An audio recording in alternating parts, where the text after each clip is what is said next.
Much of the northern U.S. has seen a very mild winter, and so far the first half of March, but that's about to change. Colder weather, snow, and lots of moisture over the next 7 to 10 days.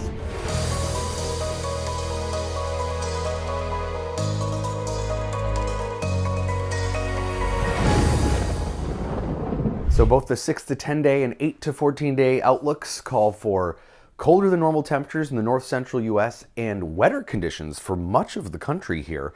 And this is critical because a lot of the north central and central parts of the country are in drought, or at the very minimum, well below normal precipitation, at least as of late. And this is March so far. Much of the country, except for the southwest, which has been kind of stormy, above normal temperatures by a lot. Look at the next 10 days. We're looking at pretty much the opposite pattern, where most of those areas that have been warm are going to be dealing with colder conditions. A little temperature correction here on the month of March. And it's also been pretty dry. Places like Minnesota into the Dakotas, but also parts of the southern plains very dry as well. This is the last 14 days. So first half of March has been warm and dry for many, but now it's going to be colder and wetter, even snowier too. Next 10-day precipitation anomalies.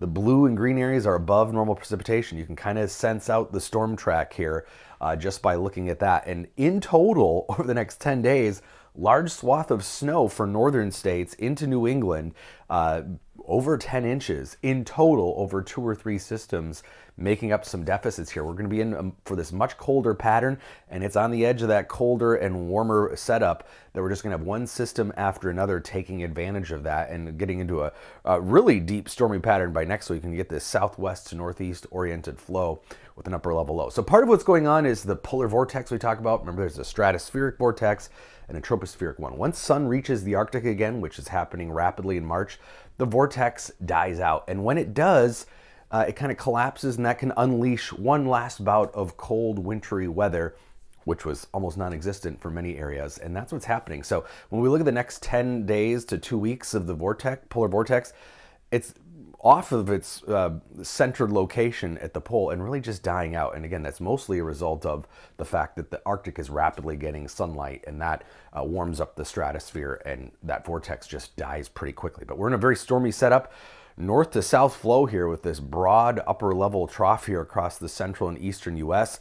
We've got a ridge on the west coast, warmer than normal temperatures for the time being for the Pacific Northwest, so they get a break. First system comes Thursday. It's going to shoot snow from Montana into the Dakotas, Minnesota, Wisconsin, Michigan. Another system, again, these are all riding the boundary of colder and warmer air, comes in on Saturday. So Thursday to Friday, that snowfall, anywhere from a couple to several inches of snow, pretty wide swath here from Montana right through Michigan in the Great Lakes. Some spots could see a little bit more. Pretty aggressive here for a clipper type system. And then another system riding that boundary over the weekend. Might see enough warm air to see rain and snow for the upper Midwest out of that system. And yet another potentially early next week. So, well, you may not like that last gasp of winter. We do need the moisture for many areas. And in total, snowfall Thursday to Tuesday, look at this. Everything in pink is over a foot of total snowfall between those 2 or 3 systems. Also a lot of water equivalent, which we need. So everything in red here, that's 2 inches plus of moisture over the next 10 days. Needed moisture for places like Iowa, Minnesota, Wisconsin, where we still have ongoing drought. So welcomed moisture, but might be a bit of a wintry mess here over the next 7 to 10 days.